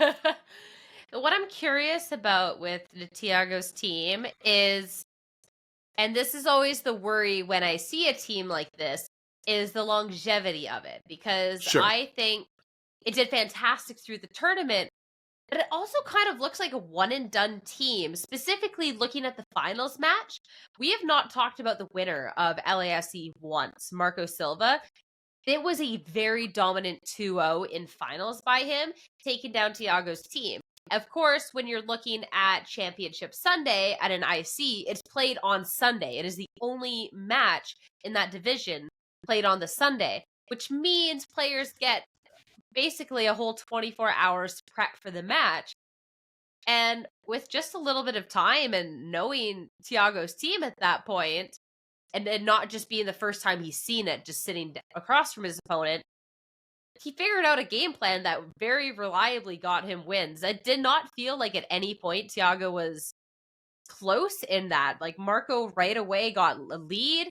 Tiago was constantly on the back foot. And I felt like with this team of his that could be putting on that pressure constantly, the fact that his opponent kind of knew what the trick was, that it kind of just fell flat a little bit. Because I feel like you can't, when you're going up against Ndidi, Regieleki, you can't maybe figure out how to beat them within a 2-3 game set. That's where Tiago takes the advantage. But if it's a team that you kind of have to think about going on forward, or now that it's not going to surprise you because you've seen it once or twice, that it might kind of lose a little bit of what made it special and allowed it to get this far. I can understand that, but in fairness, it was also their third time facing each other that weekend, where the series was 1-1. So Marco had up to 6 matches, potentially 6 games already of experience against it, and then the additional almost 24 hours that you're talking about that he had of preparation to figure out that matchup. But I do definitely agree with you that the longevity of the team is in question because of how one note or single track minded the strategy is. And I think that's okay, because it's not like, sure, there are some teams that excuse me, like Riley's been running the same team through all of Regulation E, and that makes him happy, and it makes him like, if that's been working for him, and Chuppa using the same team with Sanvi and whatever, like excuse me, if that strategy works well for them, like, that is what it is. But not everybody needs to build a format-proof team that they can run for 3 months, right? So Tiago could have gotten the best value he could have out of the strategy, and if the cat's out of the bag after this weekend, like, maybe the next tournament he goes to, it's not going to work as well, like, that's fine, because he can now work on a new strategy. I'm very curious, because bringing up the fact that Marco and Tiago had played 3 times, they were even in the sets.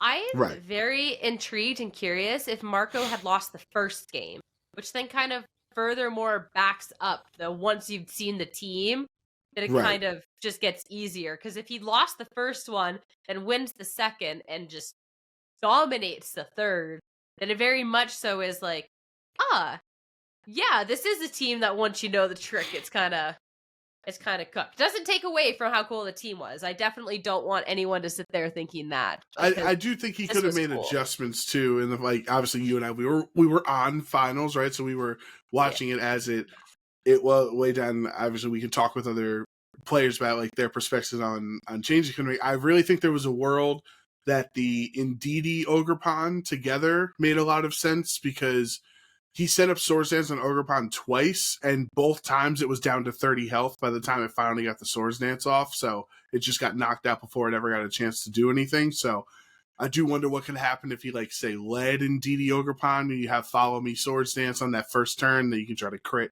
+2 Ivy Cudgel into just whatever switches in.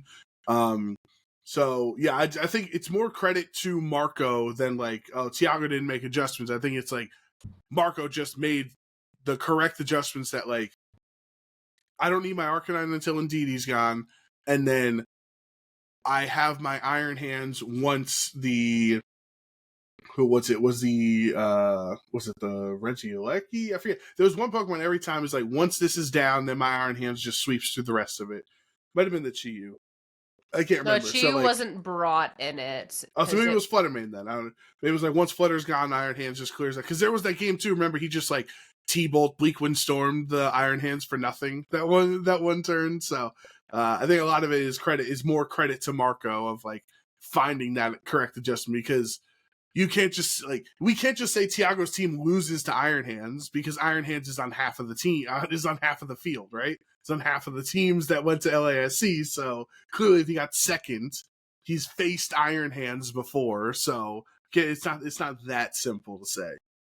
I definitely feel like Marco did a really good job playing into Tiago's team, because you're even saying like the Ogerpon and DD leads like set up, but in the games he led like the Arcanine and the Tornadus.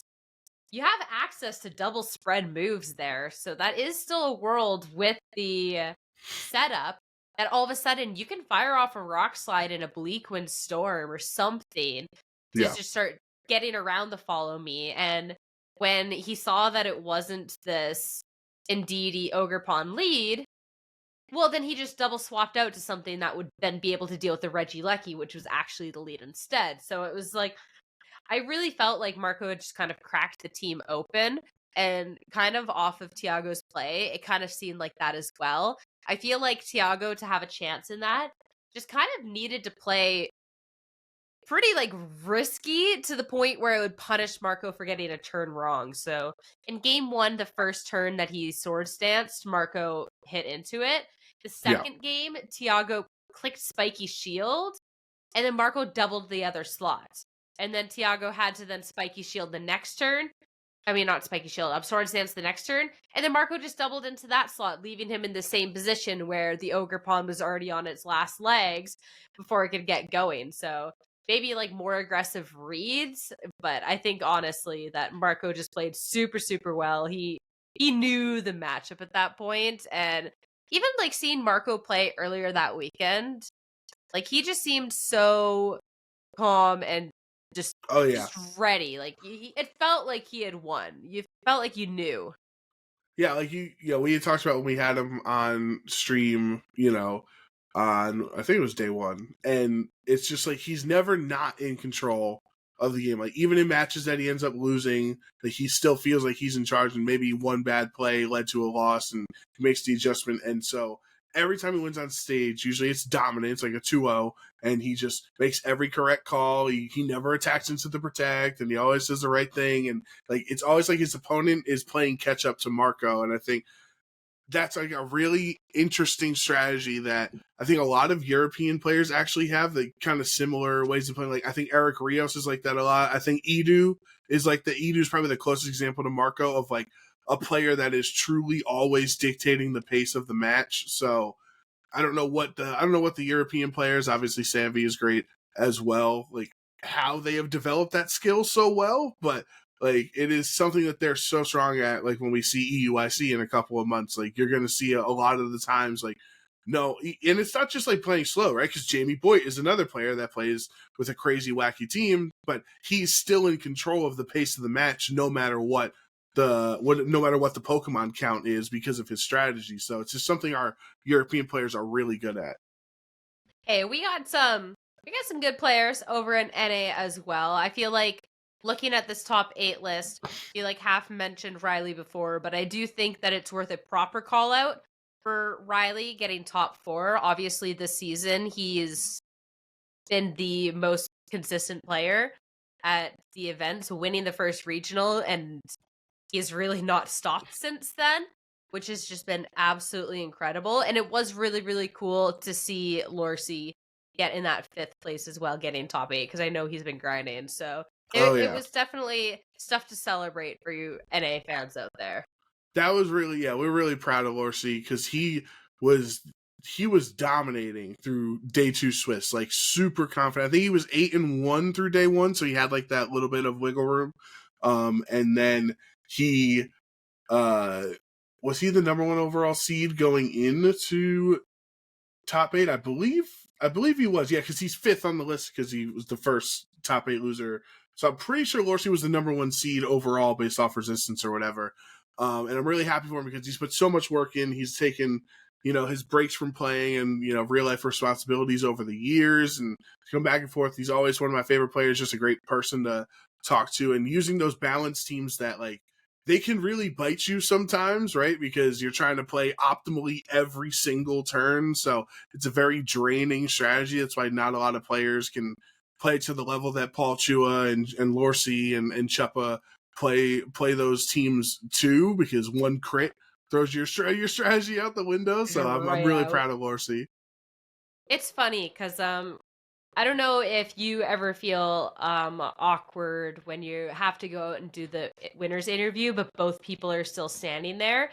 And I had to interview, I'm too tired, I can't remember who it was, but whoever's Lorcy's opponent was in like round 4, and Lorcy's still standing there. Obviously, we're friends, so I'm not going to ignore him.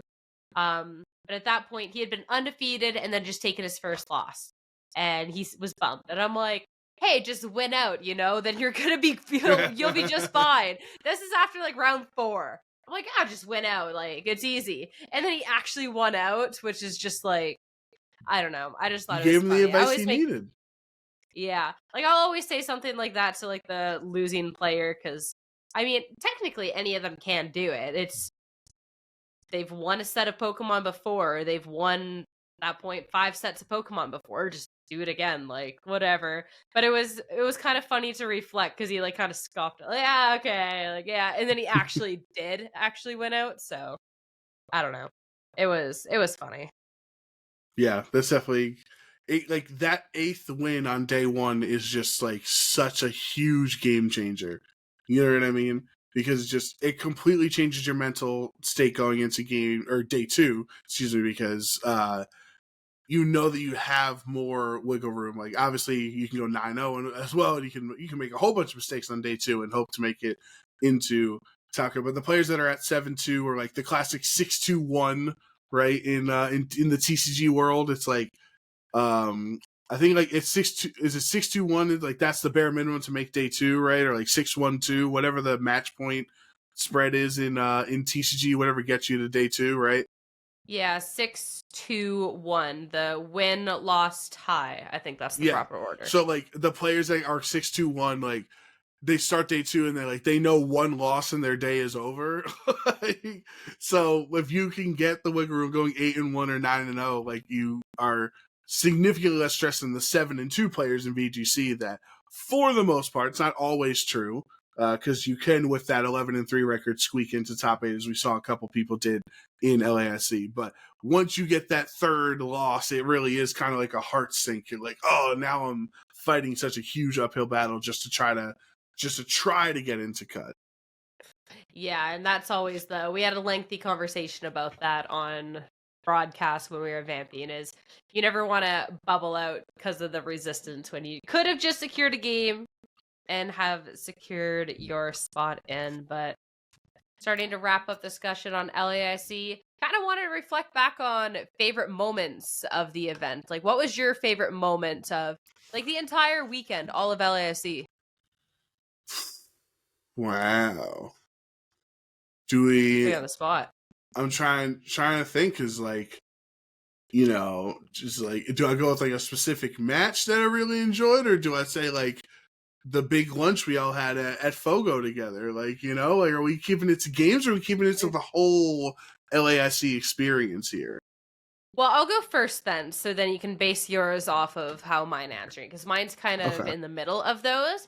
I have to say overall that visiting Brazil and going to LAIC, I get really anxious when I'm out talking with people. Obviously, the people on production, the casters, and like my close friends, I know well enough to where I don't get anxious talking to you guys. But when I'm actually just like out in the general area, I get really, really anxious. I try to hide it. But it can be really overwhelming. So I don't normally get to mingle out in the crowd. And sometimes when I do get the opportunity, I choose not to just because it's very overwhelming for me. But I did go out in LAIC. We were actually trying to find that big Slitherwing Yeah. picture, which we did find. It was very cool. And there ended up being a lot of people approaching us, but everybody was really kind and respectful to where it didn't really feel anxiety inducing at all. And it actually was really fun. Like people were really grateful to see us out there. People were so nice and people were, I don't know, it was really, really cool. I feel like sometimes that the situations can be really, really stressful. I don't know like why it wasn't quite this time. Maybe it was just like the hospitality and stuff, but it was just really nice. And even on like the final day, there was the esports team that were giving me and Lou jerseys and they're all taking pictures. It was just Wait a a really, second. really cool I had experience. this ready. I had it on the side. I was ready for it. You Hold had on. it? You're ready? Yeah. Yes. Look at I can't see the camera right now, but yeah, so I got an esports jersey too, so shout outs to the where what do we hear? The Extreme Evolution team. They got like a Brazilian flag on there I and was trying stuff. to search it up real fast so I didn't butcher the name because I want to make sure I give them the proper call out. Yeah, I was like literally stunned when they handed me this. Oh, we love your work and wanted to give me this. I was like, It oh my was god, so thank you. nice. It was genuinely Yeah, I so mean nice. the Latin American player base in general. I don't know what I've been so fortunate to or what I've done to be so fortunate to have such a big base down there, but like one of the players I had talked to, like he was the first person that tweeted that I was going to LASE before even I tweeted about it, and like I have a lot of Aw. fans down in Latin, and I appreciate it. I love their passion and their excitement. Like they really they live like even just the Brazilian people when we were out, like you didn't go to the staff party, but like just seeing them like just they know how to live life. I don't know how else to say it. Like there's so much passion. Like I know there's a lot of money, hardships and things in the country and things are expensive, but like just in a group, in a circle, we're all singing Paramore, we're all singing, Fallout Boy, we're all singing, whatever as a group with the band, like, and it's just like everything's like this is the most exciting moment ever. This is,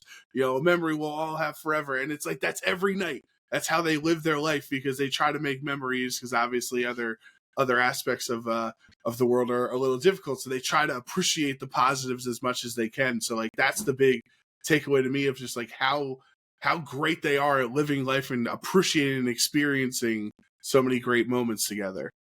Yeah, it was really everyone down there was so nice. And the esports team, by the way, Extreme Evolution Esports.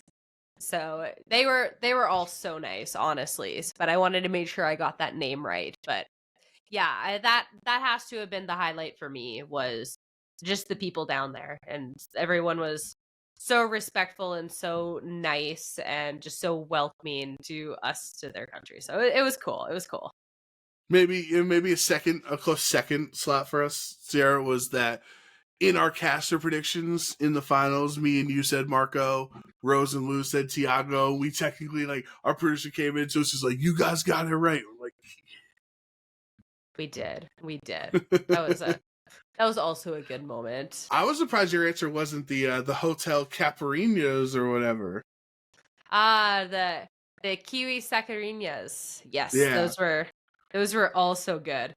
My because like favorite moment was getting one of those with Lou, and I make a comment that they weren't very strong, and then the next one I got was like just pure alcohol taste. I was like, oh, I oh, was they like, heard. this one isn't as good. This one doesn't as good. I just love kiwi fruits, honestly, and they mold up fresh kiwis to put into the drink. there must have been 3 kiwi fruits just crammed into this tiny drink.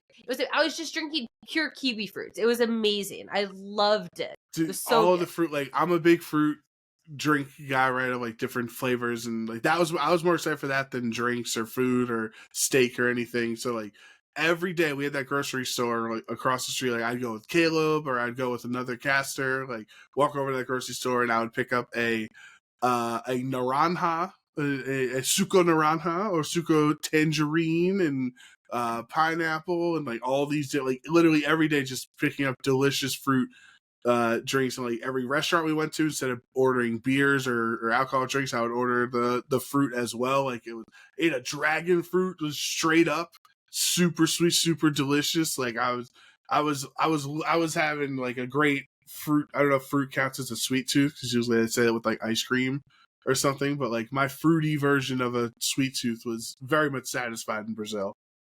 Well, like even when we all went out to Fogo de Chao, I got a bunch of kiwi fruit. Yeah. Like normally you go to the buffet and you only get a couple of things because you're there to get like a meat slice, and I'm like, all right, here's my plate full of arugula and kiwi fruit. Like I'm set, guys. I'm good to party. But yeah, no, that was also the food there was very good. It was also very cheap, so that was definitely Yeah, except for Taco Bell. That was a bad experience. So you got to say the Taco Bell story. Okay, so first of all, I would never besmirch the good name of Taco Bell. So to begin with, so for the fact that you just heard me say that out loud, you guys know how dire of a situation it must have been. So this was Wednesday night, and we're all going around the mall, and apparently it was already a holiday when we landed. So everybody and their mother was at the mall in Brazil, in Sao Paulo. So yes, actually, that's not an exaggeration. I have never seen a mall so packed in this day and age. And so earlier in the day, some members of our group, let's say like some, I'm not going to throw any names out there, but there were some indecisive Andes out there in the group that just couldn't figure out where we wanted to go to lunch. And what we wanted to eat. I'm happy you said it. It's just like, let's go here. And then we get there. No, actually, never mind. Let's go here. No, never mind. Let's walk all the way over here in the 100-degree. Never mind. Actually, So I just ditched the party. And then for dinner, we're at the mall, and I'm like, all right, I'm not dealing with this indecisive nonsense again. I'm running to Taco Bell. I'm making it snap decision. I see it right there. At that point, because we had gotten a group together to go to Fogo de Chao, and then they ended up being closed. So everyone was going to McDonald's, but I didn't want McDonald's, so I wanted to get the KFC in the mall, which is right next to the Taco Bell. So Sierra and I go over to the mall. Everyone's at the McDonald's, and we're like, okay, cool. You go get KFC. I'll do Taco Bell. We're in and out. We'll go meet everyone back in the lobby. I order before Sierra's even in line. Essentially, I order, get it done. I just see something that's in English, and I just order it. And then she orders her thing, and then she gets her meal, and I'm just sitting there, and we're just sitting there, and we keep seeing all these different things, like just people coming up and Uber Eats and all, and we're like, what the hell is going on? And like, we're just, it's sweaty, it's hot. I'm standing there, like I'm just like holding my receipt. My name is Yoan on the receipt. It's just, like, I kid you not, I have a picture of the receipt, and it took 45 minutes to get my basic Taco Bell combo from the counter. Like, Sierra and I were fuming. They were lucky we didn't speak the language because it was unbelievable the lack of pace that was going on at that Taco Bell. Well, it's frustrating. And it's like, it's not even exaggeration, 45 minutes. Like, no, we counted it. It was on the receipt. And, like, the receipt and the time at which we had left. It was an actual 45 minutes, which is insane to say that we stood inside a mall after he had ordered. It was after he ordered 45. It was insane. Yeah, I was to the point where I had actually pulled up on my translating app, like, hey, we ordered 45 minutes ago. I was so nervous. I was like, oh no, Sierra's gonna get in trouble in Portuguese. Like I was just, well, because they kept like packaging delivery orders. There, by the time we left, there was almost a dozen delivery orders that had not been picked up that they kept making and they kept prioritizing. They had the same things that we had in my box.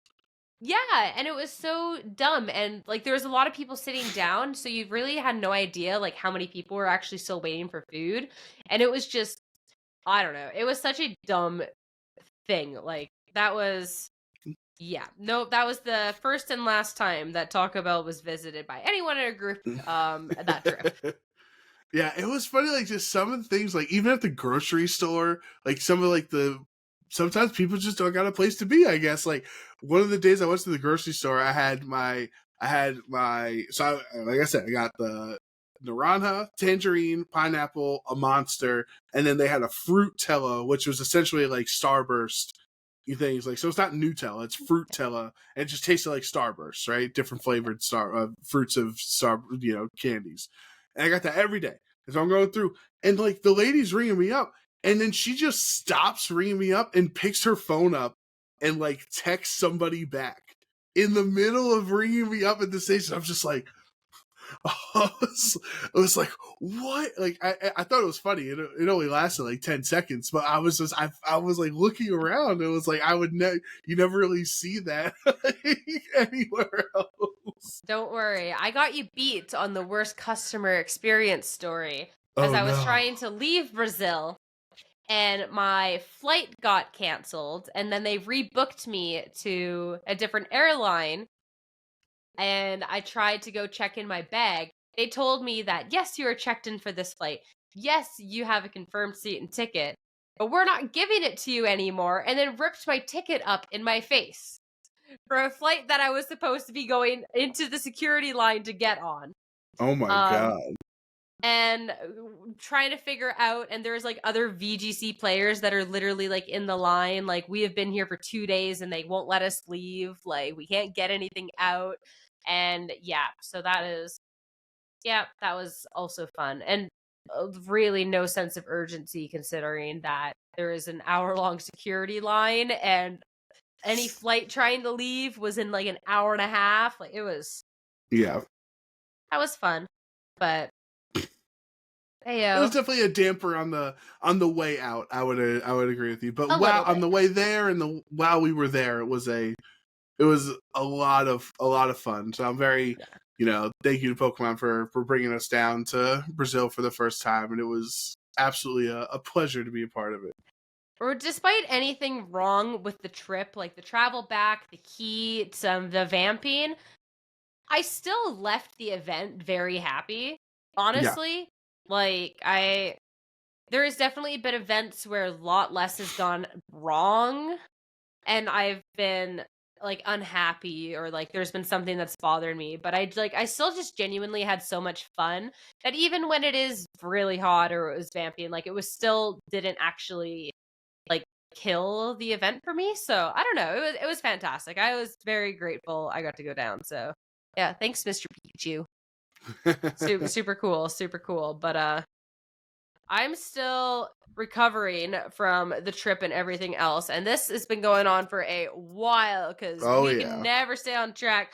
So I think it's time we hit our question of the week. Get I'm on down. out of here. So this question, I had just gone and searched it up. This is coming out from Moggy, who is one of those people that makes the memes that go in the Discord. Absolutely amazing. Um, Asking, before a tournament/event, do you have a special ritual you do with your team for good luck, or a superstition? Oh, this is interesting. One of the examples they used, by the way, because I have to say this because it's so funny. They said an example would be one of their friends showering their iron bundle so they'd hit hydro like pumps. Which, like in the picnic or whatever, and you just like, yeah, you know, give them a scratch them, bath. and that's funny. Yeah. Oof. It's so tough. It's obviously changed over the years, right? Obviously, like, I started playing in 2014, so there's been many different iterations. The thing that I have always done, no matter what, and if it could be a lame answer for it, but it's the simplest thing, is before I leave, playing on Battle Stadium, or what was Battle Spot back in the 3DS era, like okay, bags are packed, blah, blah, blah. play a game on on Battle Spot at the time, or Battle Stadium now, right where I'm ready to go, win or lose, whatever, just to make sure the team works, the internet works, like the team, everything, all my items are correct, everything is there. So it's just like a simple thing, because that's like that last hurdle, right? If I forget something at home and I didn't set it and I didn't try to play it on Battle Spot to see if it was going to work, or if it had internet issues or anything like that. So I think that's like maybe the simplest superstition I have. I can't think of other things I have. So I don't have any that I do before an event, but during. And I'm curious if anyone sees me play, if they'll actually be able to point this out after I've said it. But anytime and I do this in my real life too, anytime I think about the positive outcome for myself, I feel as if I've jinxed it. So if I, like, and it relates to everything in my life. If I think that this podcast for some reason is going to go viral, I have now thought about a positive thing. So I have to like knock on wood. And my soccer coach told me, like, way back, this is when I was super young, knock on your head because it's hollow. That's like the whole thing. And I don't know what it is, but like, that's what one of my bosses in college, every time he would go knock on wood. And he would knock on his head. Knock on the head, yeah. So anytime that I think about something positive happening, I have to knock on wood. So I'll always knock on my head. So that'll also include mid-match. So if I'm like, okay, I like next turn after the Bleakwind Storm hits, I've now thought about something in the future that is positive. I have now jinxed it. I need to unjinx it. And I will actually sit there while sitting and playing a match and like knock on my head. And there is some matches where I do this like half a dozen up times, because it's just like I've now jinxed it. I need to fix it. So there's nothing beforehand, but I feel like that is definitely a big enough superstitious thing that's definitely up there with giving your iron bundle a shower. So it's the hydro pumps. That's for sure. That's for sure in the same category. Yeah, it is up there. So if anyone watches these compete, like you can look out for it. I'm sure you will be able to see it mid-match. Okay. I think there's other like minor things, and I'm sure I'm not the only person that does it, but like how my 6 are organized in the box is very important. I don't know if you're like that or not. Like, it's like, no, Armarouge needs to be next to Indeedee, or Cresselia needs to be next to Ursaluna, or, Fluttermane needs to be next to whoever. Like, if I just have them all over, it's just chaos. And a lot of times I won't just do the top 4, right? Because people will think, oh, put your most common 4 Pokemon in the top 4 slots, because you're most likely to bring them every time in case you time out or whatever. They'll choose those 4. Like, no, sometimes I'll make it awkward for me to click every time. If like my 1 and my lead is usually like my 1 and my 5 or something, but like just aesthetically with how it is laid out in the team preview, like I just need it. I need them to be placed specifically in the box that way. I definitely have a very aesthetic order. It always depends on the team. Normally, I like to do it in color gradient as best as you can. And then I like to have something... I don't like to have the highlight of the team as the first spot. I normally like to have the highlight as the team as the 4th or 5th slot, preferably 5th, or as long as it fits into the color gradient. So that's kind of... Yeah. That's what we're getting into, like team aesthetics. That's a question of a week for a different time, because there is a lot we can dive into on that one. But I think it is a good time to be wrapping this one up. If you have been listening up to this point, thank you so much. We know that there has been a lot of rambling, but if you're listening to the podcast, honestly, what else can you expect? If you enjoyed or just want to be joining in on the community we keep talking about, make sure to join in on Twitter and Discord. Super, super fun. And make sure to be tuning in next week, as we will be diving into the Brisbane and the Gdansk Regional. I butchered both of those names, so make sure to tune in to count how many times I butcher them all you throughout. Say it correctly next week. Yeah, see how many times. But yeah, before I wrap this up, any final words? I did have something until you butchered the names. I was going to say, again, thank you everybody that tagged us with your Spotify Wrapped. Fingers crossed as we progress and going on, and we hope to be in your Spotify Wrapped next year in 2024 as well. Yes, it's definitely super appreciate the support yet again. It's been super, super nice. Thank you again so much, everyone, for tuning in to this episode of OHKO. We will see you next week.